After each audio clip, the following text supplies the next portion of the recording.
Okay, so I'm going to try and do the sidecart today, at least the first part of it. So this is the one I bought pre-assembled, and you see it's got the standard headers there and headers in the Pico, and this is the other one, and they're basically all done apart from soldering in here and soldering onto there. And here's some Picos that I'd bought in the past. I need to put firmware on there, but the first stage will be just to solder these pins that come with the kit into the board like so, and then its little friend above. So what I think I'll do to make my life slightly easier is I'll put this the right way round like that, and I'll put these ones in here first and tag them in the corners, get them square, and then I'll turn this upside down and do them. So let me get on with that. Okay, so it's just gravity holding it in, so I'll just tag the corner of that bottom right hand corner and top left and up there and each of the four corners. Let me get on with that. Okay, so that's that side done. I didn't use any flux actually, because this solder is quite good and I couldn't find it, if I'm honest, but that looks okay to me. There's no dry joints there, so now I've got to basically put this on the right way. I mean, it doesn't matter if you put it the wrong way because you can unplug it, yeah, but let's get it consistent. So it's that way round, goes onto there, and same sort of idea, that should be fairly square. So I'll tack the corners in first. When you plug the computer, you should not see this side. Yeah, good, because that's okay. So I'll just get on with that. Okay, that's soldered okay, I think. I mean, seems to be touching. Doesn't seem to be any issues. Now, there's a couple of extra jumpers, and I guess they're for these things here. You are ground. I'm not using that at the minute, so I won't bother soldering one. I've got plenty of header pins.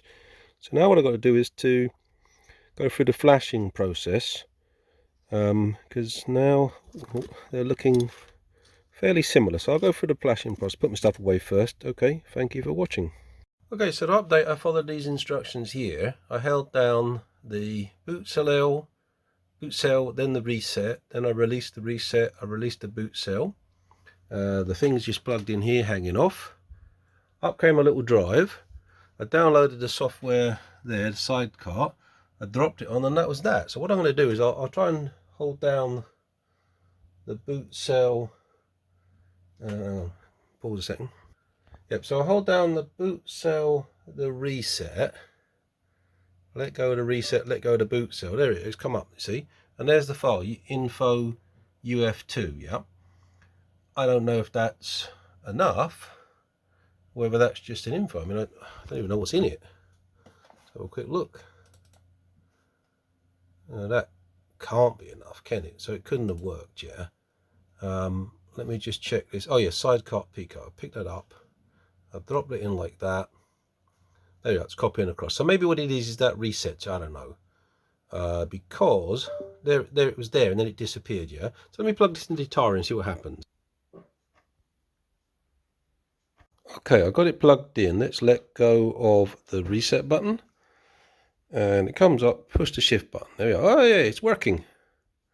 I got a problem with my screen. I'm going to fix that later. I got no micro, that's true. Insert connection. Okay, well, that's how you make your own one-up. It's dead easy. You either buy it pre-assembled, it costs you a little bit more with the Pico, or if you have a Pico lying around, it's pretty straightforward. This is an amazing piece of gear. Thank you for watching, and thank you to the developer for producing this.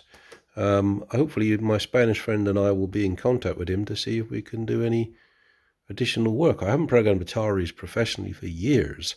I'm kind of interested now. I'm getting old and kind of want to do a bit more fun stuff. Okay, thank you for watching. Bye-bye.